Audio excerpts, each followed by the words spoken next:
Do you think in some ways he's underrated? Maybe not amongst players, but basically because he plays in another country, and this team doesn't play on national TV in the States all the time. The players and they get the most pub of guys that's on TV all the time on TNT, ESPN in the States, and most of the writers and the fans see those players all the time. So as far as what CB does and what he's been doing, kind of gets overlooked because he's in a different country, in a differn market. How much do you guys make each other better? We make each other a lot better. We do. Especially so far, I've been able to take a lot of pressure off of him. Not getting him beat up all the time and double. He's pretty much able to go one-on-one with guys, and that was something that I knew I had to do coming into the season. Be able to roll to the basket and take 2 guys with me when I do roll. So I have no problem with that. I know it's going to be times during the year where the tables are going to be flipped, where he's going to roll and take 2 or 3 guys, especially the way he's playing, and I'm gonna get some open shots. But if we do our parts, everybody's going to enjoy the type of team that we have. And again, it's not just me and CB. We got a lot of guys that can really step up and take over a game. And again, if we do our parts, I think you're going to see a lot of different guys step up in a major way throughout this season. So Detroit gains Iverson, but they lose Chauncey. Are they any better?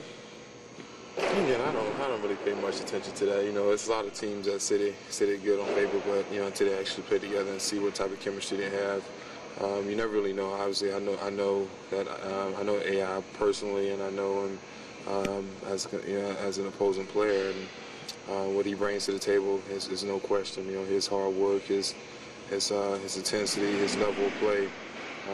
But again, that team has strived in Detroit. They strive with being just pretty much an even-keeled team where nobody really looks at each other as being the top player, the superstar. They kind of had a team type of offense, and they kind of distribute the ball. And obviously AI can really score, and he's been a top scorer for many years. So you got to try to see how that's going to work out with him at the point guard position with Rip and Tayshaun, those guys leading shots on the wing. And he's killed the Raptors before, like before you got here. I mean, he's averaging over 30 points a game in his time against the Raptors. So. But we got to roll our sleeves up. I'm very excited because this is it's a battle of 2 teams that's undefeated, and obviously both teams want to stay undefeated, but only one can walk out of the gym tomorrow undefeated, and it's a true test for our team to see where we line up against one of the better teams in the NBA, and we're pretty excited and pretty pumped about the opportunity. Do you put a bit of extra stock in a game like that?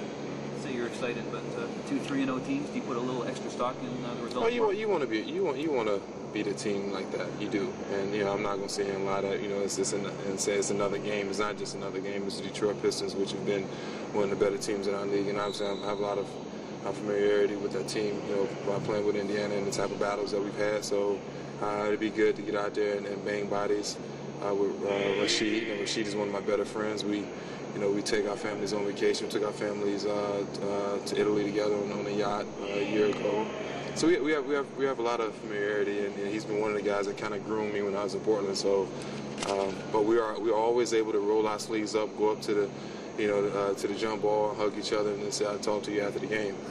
And that's the last time we would talk to each other during the game. So it's a format that's set for both teams to really go out and be very physical with each other. And I know our team is pretty excited about the opportunity just by talking with some of the guys on the team, and they probably feel just like we feel. We feel like we have a better team. I know they feel like they have a better team.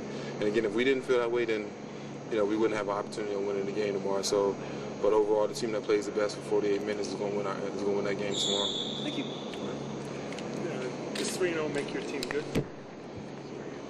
I think 3-0 doesn't make any team good. It's too early to say where we at. I mean, a lot of teams get off to a good start, but we want to be a consistent team, and we feel like we have a good team. But where is that places right now in the NBA?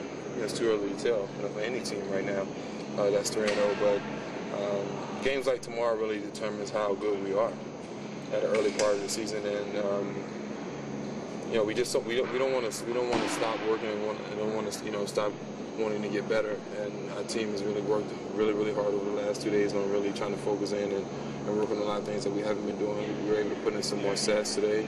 I think that can help us tomorrow, and